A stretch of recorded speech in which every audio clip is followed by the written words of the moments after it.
하나님의 말씀 요한복음 13장 36절로 38절 우리 다 같이 큰 음성으로 합독하십니다. 시몬 베드로가 가로되 주여 어디로 가시나이까? 예수께서 대답하시되 나의 가는 곳에 내가 지금은 따라올 수 없으나 후에는 따라오리라. 베드로가 가로되 주여 내가 지금은 어찌하여 따를 수 없나이까? 주를 위하여 내 목숨을 버리겠나이다. 예수께서 대답하시되 내가 나를 위하여 네 목숨을 버리겠느냐? 내가 진실로 진실로 내게 이르노니 다 굴기 전에 네가 3번 나를 부인하리라. 아멘. 여러분은 로버트 테일러와 데보라 주연의 코바디스라고 하는 영화를 기억하시죠? 이 영화는 폴란드 작가 헬리크 생케베치라고 하는 위대한 작가가 폴란드의 국민들 그 압제와 핍박과 여러 가지 박해 가운데 고통받고 있는 폴란드 국민들을 크게 위로했던 작품, 그래서 노벨 문학상까지 받았던 장편 소설 코바디스를 1951년 영화한 그러한 작품입니다. 베드로는 사도가 되어 사도 바울과 함께 로마에서 사역을 합니다. 그때 로마의 황제였던 네로의 광기로 인해서 로마 시내가 불바다로 변해버리고 맙니다. 이와 동시에 네로는 그 로마 시내에 불을 지핀 방화범으로 크리스찬들을 거짓으로 지목하게 되고, 그래서 그 지목당한 그 크리스찬들은 감당할 수 없는 박해와 핍박으로 이제 그 핍박이 시작이 되었습니다. 이 잔혹한 박해 속에서 수많은 그리스도인들이 생명을 잃어갔고, 이때 베드로도 약간 그 믿음이 흔들리기 시작했습니다. 그때 로마 교회 성도들이 베드로에게 간청을 합니다. 선생님은 이 핍박을 잠깐 피해서 로마를 떠나 계십시오. 앞으로 로마 교회를 위해서 큰 일을 하셔야 될 분 아닙니까? 이 소리에 이 베드로가 기가 쫑긋한 거예요. 그래서 그 밤에 로마 그 불바다가 되고 박해가 심한 이 로마를 떠납니다. 떠나서 하염없이 걸어가고 있는데 새벽녘이 되었습니다. 뽀얀 안개를 헤치고 건너편에서 누군가가 맞은편에서 걸어오기 시작합니다. 그는 바로 부활하신 예수 그리스도였습니다. 그때 베드로는 주님께 묻습니다. 바로 그것이 이제 영화 제목입니다. 코바디스 도미네, 주님 어디로 가시나이까? 이 질문을 받은 주님께서는 이렇게 대답합니다. 내가 버리고 도망가려고 했던 로마로 간다. 내가 다시 십자가를 지기 위해서라고 말씀하십니다. 이 말을 들은 베드로는 그 자리에 주저앉아 버렸습니다. 로마를 떠나는 베드로와 로마로 향하는 예수 그리스도 묘하게 이렇게 스쳐갑니다. 한참 동안 멍하게 주저앉았던 베드로가 먹먹한 가슴을 추스리며 이렇게 외칩니다. 주여, 제가 가겠습니다. 이것이 영화의 한 이제 내용입니다. 오늘 이 본문을 보면 본문은 영화와는 조금 내용이 좀 달라요. 다른데 예수께서 최후의 만찬을 하시고 그 말미에 33절에 오늘 본문 위쪽이죠. 33절에 소자들아 내가 아직 잠시 너희와 함께 있겠노라. 너희가 나를 찾을 터이나 그러나 일찍 내가 유대인에게 너희는 나의 가는 곳에 올 수 없다고 말한 것과 같이 지금 너희에게도 이르노라 라고 말씀하시면서 그 최후의 만찬 말미에 내가 떠나야 되겠는데 너희는 그곳에 올 수 없다라고 이렇게 말씀을 하십니다. 이 말씀을 들은 베드로가 오늘 본문에 이렇게 말합니다. 시몬 베드로가 가로되 주여 어디로 가시나이까? 라고 묻습니다. 주여 어디로 가시나이까? 그러자 주님께서 대답합니다. 나의 가는 곳에 내가 지금은 따라올 수 없으나 후에는 따라올 것이다. 여러분, 여기서 베드로가 주여 어디로 가시나이까라고 물었을 때 베드로 심정을 이해를 하시겠습니까? 3년 동안 함께 그 모진 어려움과 핍박과 이제 그 조롱 가운데서도 주님과 동거동록했던 사람이 베드로입니다. 그런데 지금에 와서 헤어지자고 합니다. 그것도 주님이 떠나시겠다고 합니다. 그런데 그곳에 너희는 올 수 없다고 합니다. 이게 무슨 날벼락입니까? 아마 모르긴 해도 베드로의 억장이 무너졌을 것입니다. 갈릴리 호숫가에 살 때 비록 가난하게 살았지만 적은 수입으로도 나름 행복하게 살았고 나름 가족을 꾸리며 살았던 베드로에게 난데없이 나타나셔서 너는 나를 따르라 하고 명하시니 그 말씀을 하나님의 말씀으로 받아서 자기의 모든 생업을 포기하고 가족을 뒤로하고 주님을 따랐는데, 그렇게 3년을 살아오면서 베드로는 아마도 그의 마음 가운데 나는 평생 죽을 때까지 주님과 함께 살 것이다, 주님과 함께 거할 것이다 라고 마음가짐을 다짐하고 있었을 것입니다. 그런데 주님이 지금 뭐라고 말씀하십니까? 떠나시겠다는 거예요. 떠나시겠다. 그것도 너희가 따라올 수 없는 것으로 내가 떠나겠다. 그래서 베드로가 오늘 말합니다. 37절에 베드로 가로되 주여 내가 지금은 어찌하여 따를 수 없나이까? 주를 위하여 내 목숨을 버리겠나이다 라고 말합니다. 여러분, 지금 이 베드로가 말합니다. 내가 당신을 위해서 목숨을 버리겠습니다 라고 말합니다. 이 베드로의 호언 장담을 여러분 허풍이라고 생각하십니까? 거짓이라고 생각하십니까? 모르긴 해도 베드로의 이 호언 장담은 아마 베드로의 진실된 고백이었을지도 모릅니다. 저와 여러분이 사랑하는 사람에게 그런 고백들을 누구나 다 했을 것입니다. 나는 당신을 위해서 목숨을 걸겠습니다. 여러분, 그 말할 때에 그것이 거짓으로 합니까? 여러분, 사랑하는 사람에게 내가 당신을 위해서 죽겠습니다라고 말할 때 여러분 그것을 허풍으로 말합니까? 내가 그렇게 할 수 있든 할 수 없든 그것은 차후에 두더라도 아마 그것을 말하는 그 순간에는 진심으로 우리의 이 10년 가운데 있는 사랑하는 마음을, 그 애틋한 마음을 진심으로 표현했을 것이라고 저는 확신합니다. 아마 모르긴 해도 베드로도 그렇게 했을 거예요. 주여 내가 당신 어찌하여 내가 지금은 따를 수 없습니까? 나는 당신을 위하여 죽기까지 할 것입니다 라고 말한 것이 그냥 하나의 호언장담으로 그것이 아니라 아마 베드로의 진심이 그 애틋한 신앙 고백이 아니었는가 하는 생각을 해봅니다. 저는 이 베드로의 이러한 어떤 상황에 만분의 1도 안 되는 아주 조그만 경험이 저에게도 있습니다. 지금부터 한 20여 년 전 제가 제 나이 40대 초반에 아주 새파란 젊은 목사였을 때 어느 날 제가 사랑했던 성도들을 뒤로하고 미국으로 떠나겠다고 발표를 합니다. 내가 왜 미국으로 떠나야 되는지, 내가 왜 그렇게 결정해야 되는지 그 내막은 알지 못하는 성도들, 저도 그 얘기는 하지 않았기 때문에 아무도 저의 심정은 알지 못하지만 그때 그 성도들이 저의 바지가랑이를 붙잡고 그렇게 말합니다. 아니 목사님 어딜 가십니까? 아니 우리 함께 모여 목숨 걸고 하나님의 아름다운 교회를 세워보자고 그렇게 다짐하고 약속하지 않았습니까? 목사님 그런데 어떻게 우리를 버려두고 어딜 가십니까? 라며 제 그 바지가랑이를 붙잡고 눈에 눈물이 그렁그렁하여 저를 바라보던 그 성도들의 눈을 저는 잊지 못합니다. 제가 힘들고 어려울 때, 마음에 갈등이 올 때, 여러 가지 제 마음이 흔들리고 움직일 때 그때마다 주님은 그때 그 성도들의 그 눈망울을 저에게 보여주십니다. 어디 가십니까?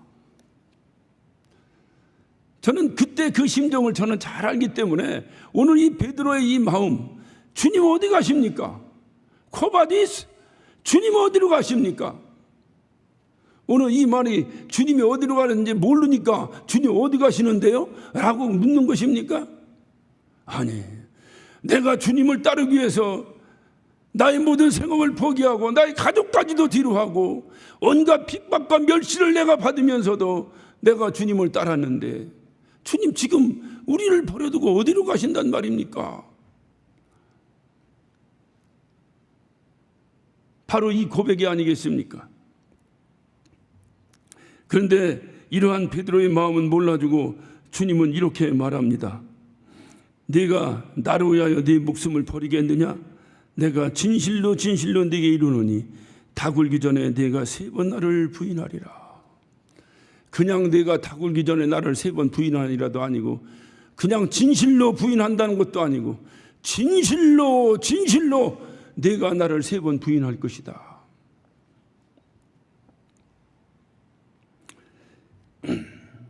이게 무슨 뜻입니까? 결국 인간은 연약하여 죽음이 두려워서 아무리 호언장담을 한다 할지라도 언젠가 죽음 앞에서는 예수를 부인할 수밖에 없다고 하는 인간의 연약함을 우리에게 보여주시는 것입니까? 아니면 그토록 주님을 따르겠다고, 나는 죽음까지라도 불사하고 주님을 따르겠다고 외치는 베드로를 뿌리치시는 주님을 바라보면서 베드로가 시험 들어서 그래서 닭 울기 전에 3번 부인한다고 하는 말씀입니까? 아니면 성격이 급한 베드로가 실언을 했다고 하는 뜻입니까? 물론 여러 가지로 해석할 수도 있습니다. 인간의 연약함은 그래서 너의 힘으로는 절대로 주님의 길을 따를 수 없다라고 하는 것을 우리에게 교훈하시기 위해서 하신 말씀이라고도 볼 수 있습니다. 그러나 오늘 이 말씀을 조금 더 성경적으로, 그리고 조금 더 신학적으로, 그리고 이 부분을 살펴본다면 우리는 새로운 결론을 내릴 수가 있습니다. 이렇게 한번 생각해 봅시다. 만약에 베드로가 약하지도 않은 사람입니다. 아주 강건한 사람입니다. 아주 담대한 사람입니다. 아주 용맹한 사람입니다. 아주 용감한 사람입니다. 그래서 죽음조차는 조금 더 두려워하지 않는 사람입니다. 분명히 주님과 함께 죽을 수 있는 그러한 담대한 사람이라고 합시다. 그렇다고 해서 지금 베드로가 주님 가시는 길을 따라갈 수 있을까요? 우리가 한 가지 놓친 것이 있습니다. 만약에 베드로가 연약해서 지금은 큰 소리로 내가 당신에게 죽겠습니다라고 말을 했지만 막상 죽음의 현장에서는 주님을 3번 부인할 수밖에 없을 것이라고 하는 인간의 연약함을 고백한 것인가? 그것을 주님께서 우리에게 말씀해 주신 것인가? 아니면 지금 주님이 가시는 길이 무슨 길인데 아무리 용맹하다고 해도 따라갈 수 있는 길이란 말인가? 지금 여러분 주님이 최후의 만찬을 마치시고 나는 이제 너의 곁을 떠나야 되겠다고 하신 그 떠나는 길, 주님이 가시는 길, 그 길이 무슨 길입니까? 그것은 온 인류를 구원하시기 위한 구원의 길입니다. 온 인류를 대신 죽음에서 건져내시기 위해서 대신 죽으러 가시는 길입니다. 영광의 길입니다. 십자가의 길입니다. 여러분, 이 길은 하나님의 아들 위에는 누가 간단 말입니까? 아무리 베드로가 용맹하고 베드로가 아무리 힘이 있고 베드로가 아무리 용감하다 한들 주님이 지셔야 될 십자가의 길을 따라갈 수 있단 말입니까? 이런 관점에서 바라볼 때에 이 말씀은 베드로의 연약함을 말씀하신 것이 아니라 주님만이 가실 수밖에 없는 길을 우리에게 말씀하고 계신 것입니다. 누가 과연 주님이 가시는 십자가의 길을 따라갈 수 있단 말입니까? 그게 용기로 갈 수 있는 길입니까? 용맹함으로 갈 수 있는 길입니까? 제 아무리 용감해도 그 길은 예수밖에 갈 수 없는 길, 누구나 갈 수 없는 길입니다.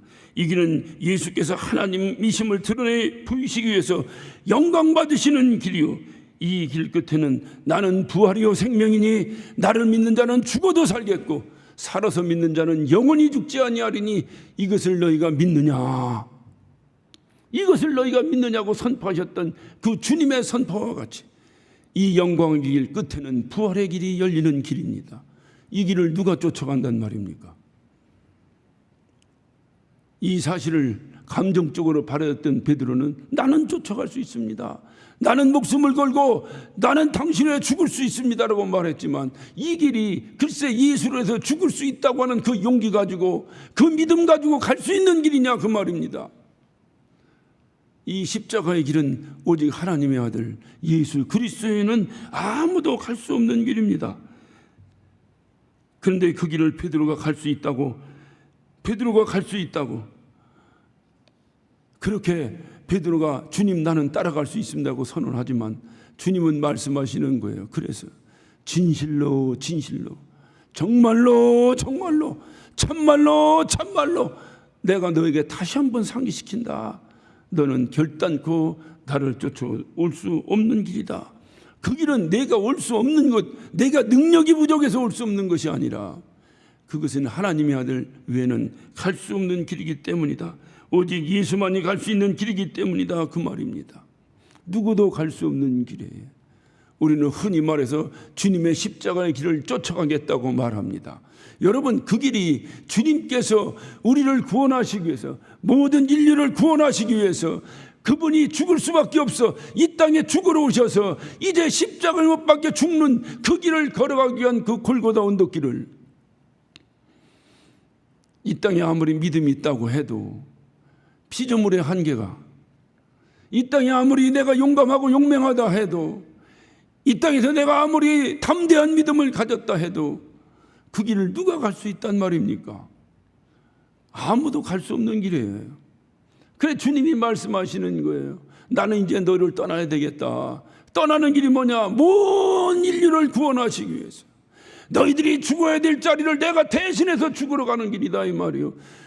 이 길을 용감한 베드로가 따라갈 수 있습니까? 아무리 믿음이 있다고 하면 어떤 사도가 그 길을 따라갈 수 있겠습니까? 아무도 따라갈 수 없는 길이에요. 그 길을 주님은 쓸쓸히 혼자 가신 거예요. 가신 거예요. 그 길은 주님을 아무리 사랑한다고 고백해도, 주는 그리스도시요 살아계신 하나님의 아들이십니다라고 고백하고, 그리고 나서 결국은 주님을 3번이나 부인했다. 그것이 인간이다. 여러분, 이렇게 이 말씀을 볼 수 있겠습니까? 주는 그리스도시요 살아계신 하나님의 아들이십니다 아니라 그보다 더 귀한 고백을 하는 자가 있다 하더라도 이 길은 하나님의 아들 외에는 누구도 따라갈 수 없는 길입니다. 이 길은 예수 말고는 누구도 갈 수 없는 길입니다. 누가 우리를 대신해서 죽으시고 그리고 내 죄를 짊어지고 내 죄를 전부 옮겨가고 그리고 나서 나로 하여금 하나님의 아들로 자녀로 만들 수 있단 말입니까? 이 땅에 아무도 할 수 없어요. 그것은 오직 예수 그리스도 외에는 아무도 할 수 없는 일입니다. 그래서 오늘 주님은 말씀하시는 거예요. 내가 가는 곳에 내가 지금 따라올 수 없다. 왜? 이 길은 나만이 갈 수 있는 길이기 때문이다. 이것은 내가 주님의 뜻을 따라 내가 죽으러 온 이유, 바로 너희의 죽음을 대신해서 내가 죽으러 온 이유, 바로 이 십자가의 길, 이 길을 내가 가려고 하는데 내가 어떻게 내 의기로, 내 용기로, 내 믿음으로, 내 의협심으로 내가 어찌 나를 따를 수 있단 말이냐. 오늘날 수많은 그리스도인들이 왜 신앙생활에 어려움과 좌절과 실패를 하는지 아십니까? 갈 수 없는 길을 가겠다는 거예요. 갈 수 없는 길을 가겠다는 거예요. 주님만이 가실 수밖에 없는 길을 가겠다는 거예요. 베드로와 조금도 다를 바가 없어요. 갈 수 없는 길을 가겠다는 거예요. 우리는 할 수 없어요. 이건 은혜로도 할 수 있는 길이 아닙니다. 이거는 믿음으로도 할 수 있는 길이 아닙니다. 이거는 피조물로는 누구도 가당치도 않은 길입니다. 오직 하나님의 아들 예수 그리스도에는 갈 수 없는 그 길입니다. 그런데 오늘 주님은 말씀하십니다. 후에는 따라오리라. 후에는 따라오리라. 그 후회가 언제입니까? 주님이 십자가 못 박혀 죽으셨습니다. 그리고 사흘 후에 부활하셨습니다. 부활하신 이후에 주님은 승천하셨습니다. 그래서 아버지가 계신 곳 아버지 집으로 그분은 돌아가셨습니다. 그 길을 내가 따라올 수 있다는 거예요. 십자가의 길은 결코 따라올 수 없다. 내가 온 인류를 구원하기 위해서, 온 인류를 구원하기 위해서 내가 십자가의 그 어떤 십자가를 지고 죽는 그 길은 지금은 바로 그겁니다. 지금은 내가 지금 십자가를 지기 위해서 가는 이 길은 따라올 수 없다. 그런데 내가 십자가에서 죽은 후에 내가 그토록 너희들에게 외치고 소망했던 나는 부활이요 생명이니 나를 믿는 자는 죽어도 살겠고 살아서 믿는 자는 영원히 죽지 아니하리니 이것을 너희가 믿느냐 라고 외쳤던 그 약속했던 그 약속이 이루어지는 부활의 영광이 내가 십자가 못 박혀 죽은 이후에 사흘에 일어날 것인데 내가 부활한 이후에는 내 고향으로 내가 왔던 원래 내 아버지 품으로 내 집으로 내 아버지 집으로 내가 올라가게 될 것이다. 그때는 다시 말하면 너희가 내가 부활의 첫 열매가 되었으니 내가 부활의 두째 열매가 된 이후에는 그때는 내가 나를 따라 아버지 집으로 올 수 있을 것이다. 그때는 내가 나를 따라 아버지 집으로 올 수 있을 것이다. 지금 가는 십자가의 길은 함께 갈 수 없지만 부활 후에는 아버지 집으로 가는 길, 그 길은 함께 갈 수 있을 것이다. 예수님은 분명히 베드로에게 그러한 애정을 가지고 계셨을 것입니다. 베드로, 저는 분명히 나를 위하여 장렬하게 전사할 수 있는 용맹스러움은 분명히 가지고 있을 것이다. 베드로뿐만이 아니라 누구도 나를 위하여 죽으라면 죽을 수 있는 그러한 의리 정도는 다분히 가지고 있었을 것이다. 그러나 주님이 원하시는 것은 그것이 아니었었어요. 나를 위해서 주를 위해서 죽는 것이 주님이 원하시는 길이 아닙니다. 주를 위하여 장렬하게 전사하는 것이 그것이 주님이 원하시는 길이 아닙니다. 주님이 원하시는 길은 한 가지입니다. 당신이 가신 길이 부활로 끝났듯이 바로 사랑하는 제자들, 특별히 오늘 나온 베드로가 그 따라오겠다고 하는 그 베드로가 가야 될 길, 그 길도 죽음으로 끝나는 길이 아니라 부활로 끝나기를 원하셨을 것입니다. 그래서 너도 부활한 후에 나와 함께 아버지 집으로 가자. 너도 부활한 이후에 나와 함께 아버지 집으로 가자. 이것이 주님이 우리에게 원하셨던 주님의 간절한 사랑입니다. 지금 내가 십자가에 못 박혀 죽으러 가는 길, 그 길을 네가 따라오는 것이 아니라 내가 부활하여 너에게 부활의 두째 열매에 거룩한 은혜와 영광을 너에게 베풀 때에 내가 부활한 몸으로 그때 아버지 집으로 갈 때에 나와 내 손목을 잡고 함께 가자, 그 말입니다. 그때는 따라올 수 있다는 것입니다. 바로 그래서 오늘 이 말씀을 우리가 다시 한번 상고하면 나의 가는 곳에 내가 지금은 따라올 수 없으나 주님이 죽으러 가시는 십자가의 길은 어느 누구도 따라갈 수 없으나 후에 부활한 이후에는 따라갈 수 있을 것이다. 어디로? 아버지 계신 곳으로. 그게 우리의 가장 큰 소망이에요. 아버지 계신 곳으로. 그러면 지금은 어떻게 해야 됩니까? 우리 주님께서는 공생애를 시작하시면서 제자들에게 요한복음 1장 43절에도 나를 따르라 라고 명령하신 이후에 또 요한복음 마지막 21장 22절에도 제자들에게 이렇게 말씀하십니다. 내가 나를 따르라. 그 주님은 공생애를 시작하시면서 나를 따르라로 시작해서 마지막 마무리도 나를 따르라로 마무리를 합니다. 주님이 따르라는 거예요. 나를 따르라는 거예요. 여러분에게 묻습니다. 주님 따르길 원하십니까? 주님 따르길 원하십니까? 우리는 누구나 다 주님 가신 길, 그 길을 따르기를 원합니다. 그런데 그 길이 과연 무슨 길이냐 이 말이에요. 어떻게 그분의 길을 따를 수 있냐 이 말이에요. 그는 부활 후에 따라가는 길이에요. 부활의 소망을 가지고 따라가는 길이에요. 주님이 지신 십자가의 길을 쫓아가는 것이 아니라 주님이 죽고 부활하신 이후에 가셔야 될 그 길을 소망하며 따라가는 거예요. 우리가 주님 가신 길을 따라가기를 원한다면 주님 따르는 길은 죽으러 가는 길이 아닙니다. 주님 따르는 길은 죽어야 따르는 길입니다. 주님 따르는 길은 죽으러 가는 길이 아닙니다. 주님 따르는 길은 죽어야 따를 수 있는 길입니다. 왜 그렇습니까? 부활 후에나 갈 수 있는 길이기 때문에 그렇습니다. 부활은 죽어야 부활하는 것이기 때문에 내가 지금은 주님을 따르기 위해서 해야 될 일이 뭡니까? 우리가 주님을 따르기를 간절히 소망합니다. 주를 따르기를 간절히 소망하는데 그 길은 주님 죽는 길 나도 가서 죽겠습니다가 아니라 주님, 내가 주님 길을 따르겠습니다. 그러기 위해서 내가 어찌해야 되겠습니까? 주님은 말씀하십니다. 죽어라. 죽어야 된다. 죽기 위해서 따르는 것이 아니라 죽어서 따라야 된다, 이 말이. 갈라디아서 2장 20절은 이렇게 말씀하십니다.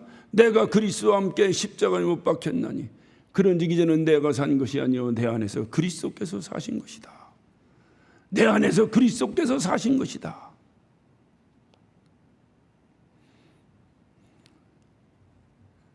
우리가 이 땅에 사는 동안에는 내가 십자가에 못 박혀 주님과 함께 죽는 것입니다. 주님이 죽으신 십자가의 길을, 죽으러 가시는 길을 쫓아가는 것이 아니라 죽으신 그 십자가에 내가 함께 못 박혀 죽는 것입니다. 그래서 이제는 내가 산 것이 아니요 내 안에서 그리스도가 살아나는 것입니다. 여러분, 내가 쌩쌩하게 살아가지고 주님을 따를 수 있다고요? 주님은 말씀하십니다. 진실로 진실로 내게 이르노니 내가 다 굴기 전에 3번 나를 부인하리라. 생생하게 내가 살아서 팔팔 뛰는 용기를 가지고 주님을 따를 수 있다고요? 어림없는 소리라고 주님은 말씀하십니다. 주님은 역설적으로 말씀하십니다. 내가 나를 따르는 길이 죽는 길이 아니라 내가 나를 따르려면 죽어야 따를 수 있다는 거예요. 죽기 위해 따르는 것이 아니라 죽어야 따른다는 거예요. 왜? 죽어야 그 위에 부활의 소망이 있기 때문에 그렇습니다. 이 말을 다른 말로 바꾸면 주님 따르는 길이 죽는 길이 아니라 주님 따르는 길이 부활의 길이라는 것입니다.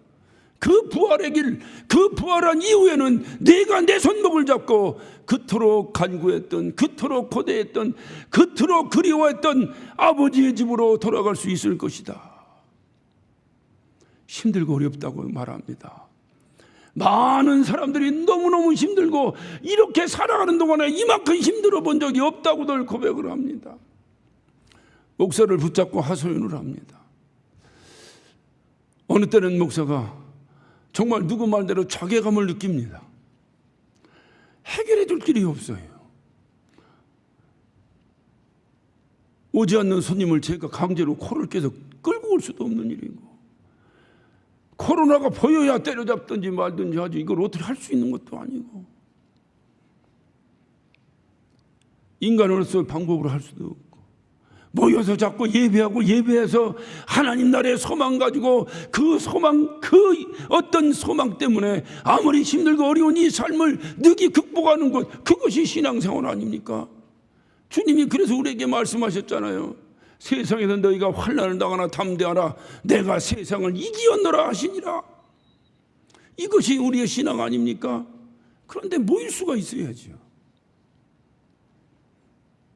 모일 수가 있어야죠. 어느 교회는 강제로 모이겠다고 해서 여러 가지 공권력과 함께 부딪히고, 그래서 세상에 보도가 되고, 그래서 교회가 여러 가지 누를 함께 어떤 어려움을 당하기도 하고, 그렇다고 해서 누가 그들에게 손가락질할 수 있겠습니까? 모여야 되는데, 모여야 되는데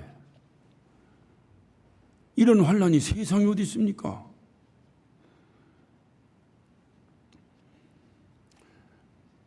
모처럼 잘 살아보겠다고 기도하고 하나님께, 하나님 이 기업이 잘 되면 주님의 영광을 위해서 쓰이겠습니다 라고 고백하고 새로운 비즈니스를 시작했는데, 새로운 사업장을 시작했는데 누가 이 코로나 이런 것이 생기려고 감히 생각이나 했겠습니까? 힘들고 어려워요. 제가 봐도 해결책이 없더라고요. 그냥 붙잡고 기도합시다 외에는 아무런 방법이 목사에게는 없어요. 그러면서 그 고통당하는 성도들의 마음을 이입해 봅니다. 와, 저들은 얼마나 답답할까? 저들은 얼마나 힘이 들까? 제가 한 7, 8년 전에 교회를 개척한 기억이 있습니다. 제가 큰 교회, 세계 최대 침례교회에서 부목사로서 있을 때는 누가 그래요. 목사들이 성도들을 바라보면서 돈으로 보이면 타락한 목사다. 저도 당연히 그러리라고 생각했습니다. 타락한 목사다. 그게 무슨 목사냐? 그리고 제가 교회를 개척했습니다. 토요일날 밤새도록 기도하며 말씀을 준비하고 밤새도록 기도하며 하나님, 내일은 비록 조그만 전이지만 이전에 가득 차겠죠? 환상 가운데 구름대처럼 몰려드는 사람들이 보입니다. 단에 올라갔습니다. 올라가서 뒤를 돌아 무릎 꿇고 기도합니다. 그때는 이런 것이 아니라 큰 강대성 큰 거 있기 때문에 이렇게 뒤를 돌아 기도하면 이쪽이 보이질 않습니다. 하나님, 오늘 이전에 가득 차게 해달라고, 가득 차게 해달라고. 그리고 일어나서 뒤를 탁 돌아보는 순간에 당황할 정도로 아무도 없습니다. 아무도 없습니다. 제 아내를 하나 앉혀놓고, 그리고 인사차 찾아온 성도들 몇 명 앉혀놓고 설교를 합니다. 무슨 설교를 하겠어요, 거기서? 그래서 제가 한 가지 생각한 거예요. 저도 이 코로나 이 팬데믹 때문에 가정에서 비대면으로 주일 예배를 드릴 때가 있습니다. 어느 때는 제가 우리 가족들을 앉혀놓고 설교하기도 하고 어느 때는 화면을 통해서 예배하기도 합니다. 가족을 앉혀놓고 뭔 설교를 하겠어요? 어떤 분은 저보고 설교가 너무 길다고 뭐라고 하는 사람도 있다고 그래요. 그런데 제가 우리 집에 설교할 때는 5분을 못 넘깁니다. 할 얘기가 없어요. 애들 보고 뭐라고 말합니까? 열심히 살아라. 공부 열심히 해서 하나님께 영광 돌려라. 그 외에는 뭐라는 얘기를 합니까? 답답해. 목사는 설교해야 사는 사람이에요. 그래서 목사가 설교가 텀이 길어지면 목사 영혼이 상해버립니다. 주기적으로 목사는 단에서 설교를 해야 되는데 집에서, 그러니 목사도 그러니 예배하는 성도들은 얼마나 가정에서 드린다는 것이 허탈하겠습니까? 이론적으로는 다 맞아요. 내가 교회지 건물이 교회냐? 어디서든지 모여있는 곳에서 기도하고 예배하면 되지. 다 맞아요. 근데 그게 되던가요? 참 힘들고 어렵습니다. 힘들고 어렵습니다. 그때 저도 그 개척에서 예배를 하는데 내 가족 위에 인사차 앉아있는 그 영혼들, 우리 성도 같아야 한 명이라도 있어 그 천하보다 귀한 영혼에서 설교하지. 인사차 다음 주에는 안 올 사람들 앉혀놓고 제가 무슨 설교를 거기다 하겠습니까? 그때 삐끄룩하고 뒷문이 열립니다. 그리고 생전 처음 보시는 본 분이 예배를 하러 옵니다. 쑥스럽게 빼잘빼잘 들어와서 맨 뒤에 앉습니다. 그때 제 눈에 그 영혼이 뭐로 보였겠어요? 순간 그 영혼이 돈으로 보였어요. 내가 그토록 저주하던 목사, 사꾼 같은 목사, 성도를 돈으로 보는 목사, 굉장히 멋있는 말이었어요. 현실은 그렇지 않았습니다.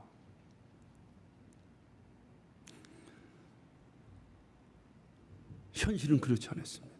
참 힘들고 어려웠던 그런 과정들이 있었어요. 그런 고난의 길에서 과연 내가 누구를 통해서, 무엇을 통해서 위로받을 수 있을까? 흔히들 우리는 그렇게 말합니다. 이 반석 위에 내 교회를 세우리니 음부의 권세가 해하지 못할 것이다. 맞아요. 음부의 권세가 해하지 못하죠. 우리 주님이 약속하신 것인데, 진리인데 그것이 변하겠어요? 그런데 오늘날 수많은 교회들이 문을 닫습니다. 주님의 약속과는 전혀 다르게 교회는 크로즈합니다. 여러분, 그 이유가 음부의 권세에 져서 그랬을까요? 아니, 그게 아니에요. 목사에게 하루 3끼 밥만 있다면 목사는 목숨 걸고 합니다. 내 처자식 굶어 죽지만 않는다면 목사는 목숨 걸고 합니다. 그게 목사예요. 그런데 굶어요. 먹을 게 없어요. 더 이상 건물세를 낼 돈이 없어요. 주인이 강제적으로 크루즈 해버립니다. 문 닫을 수밖에 없어요. 여러분, 이런 고난을 아십니까? 큰 교회에 그냥 있으니까, 내 능력과는 상관없이 설교하려면 몇백 명씩 앉아 있으니까. 아니에요. 그렇지 않아요. 정말 황량한 광야에 떨어져 있을 때 그때 무슨 힘으로 이길 수 있겠어요? 그때부터 제가 즐겨 부르던 찬송이 있어요. 293장 천국에서 만나보자. 저는 철야를 할 때마다 마지막 찬송은 293장 천국에서 만나보자. 지금도 그 당시에 저와 함께 신앙생활 했던 그 성도들을 가끔 만나면 그분들이 지금도 얘기합니다. 목사님, 그때 밤이면 밤마다 천국에서 만나보자, 그 힘있게 박수하며 부르던 그 찬송이 귓가에 아직도 맴돕니다. 힘들고 어렵습니다. 목회도 이렇게 힘든데 여러분이 온갖 빚을, 온갖 돈을 다 끌어모아 조그맣게 가게 하나를 냈는데 손님이 오질 않아요. 이제는 더 이상 버틸 길이 없어요. 여러분, 이런 것이 신문이나 나누고 우리 성도 가정에는 없는 것 같습니까? 신방해 보세요. 어떻게 이길 수 있겠어요? 오직 이길 수 있는 방법은 이후에는 내가 나를 따라올 수 있을 것이다. 내가 이렇게 살다가 이렇게 살다가 이렇게 살다가 불언간에 주님이 부르시면 내가 주님 손목 잡고 아버지 집으로 가겠지. 그것이 우리의 소망 아니에요? 그것이 주님이 우리에게 주신 소망 아니에요? 이렇게 살다가 믿음 지키다가 죽었더라. 그것이 우리의 소망입니까? 이렇게 살다가 아무리 힘들어도 믿음 변치 않고 이렇게 버티고 살다가 훗날 부활하여 주님 손목 잡고 아버지 집으로 갔더라. 그것이 우리의 소망 아니겠어요? 주님은 오늘도 우리를 향해서 말씀하십니다. 나를 따르라. 어떻게 따를 수 있다고요? 주와 함께 죽어야 따를 수 있어요. 내가 생생히 살아가지고는 따를 수 없습니다. 오늘 이 명령이 우리가 순종하여, 이 명령에 순종하여 정말로 주님을 따르기 위해서는 오늘 우리 8월 달에 우리 8월의 주제가 뭡니까? 한 뼘 더 성장하는 달입니다. 우리의 믿음을 한 뼘 더 성장시키시기를 바랍니다. 내가 내 힘으로 주님을 따르려고 했던, 내 힘으로 내 믿음을 주님 앞에 공개하려고 했던 그 훌륭한 믿음, 그 믿음 위에 한 뼘 더 자라서 내가 산 것이 아니요 내 안에서 그리스도가 사신 확실한 증거를 공개하시기를 예수 이름으로 축원합니다. 그래서 나는 죽고 주님이 내 안에 사셔서 훗날 너는 나를 따를 것이다. 다시 말하면 나는 죽고 내 안에서 성령으로 주님이 사실 때에, 그래서 세상과 나는 간곳 없고 구속한 주님만 보일 때에, 그때 우리는 내가 이후에는 나를 따를 수 있을 것이다 하신 그 약속이 우리의 삶에 이루어질 것입니다. 그래서 이 세상에서 주님의 일을 감당하다가 주님 가신 길, 아버지 집으로 가는 길, 다른 길은 몰라도 꼭 그 길만은 주님 손목 잡고 함께 가는 저와 여러분 되시기를 예수 이름으로 축원합니다. 코바디스 도미네. 주님 어디로 가시나이까? 기도하십시다. 오늘 시간 우리 다 같이 한 목소리로 기도하실 때에 힘들고 어렵습니다. 오늘 이 말씀이 여러분에게 힘과 용기가 되고 은혜가 되고 소망이 되시기를 간절히 원합니다. 지금은 따라올 수 없는데 훗날에는 따라올 수 있다. 내가 부활하여 너에게 부활의 두째 열매에 감당할 수 없는 은혜를 베풀 때 나는 나를 따라올 수 있을 것이다. 그 아버지 집은 같이 가자. 같이 가자. 이 소망 가지고 지금 내가 육체를 가지고 있는 동안에 날마다 주님께 가까이 한 뼘 한 뼘 자라가며 주님께 가까이 가는 저와 여러분이 되셔야 될 것입니다. 오늘 시간 기도하실 때 주여 내가 주님을 따르는 정말 주님 따를 수 있는 그 후에는 주님의 손목을 잡고 주님이 가신 아버지의 집으로 함께 갈 수 있는 그러한 믿음으로 승리하게 하여 주옵소서. 내가 죽고 내 안에서 그리스도가 사셔야 내가 죽어로 주님을 따르는 것이 아니라 내가 죽어야만 따를 수 있는 그 길을 가는 우리 모두가 되게 하여 주옵소서. 오늘 이 믿음, 이 소망 가지시고 우리 주여 한번 외치시고 다 같이 한 목소리로 기도하십니다.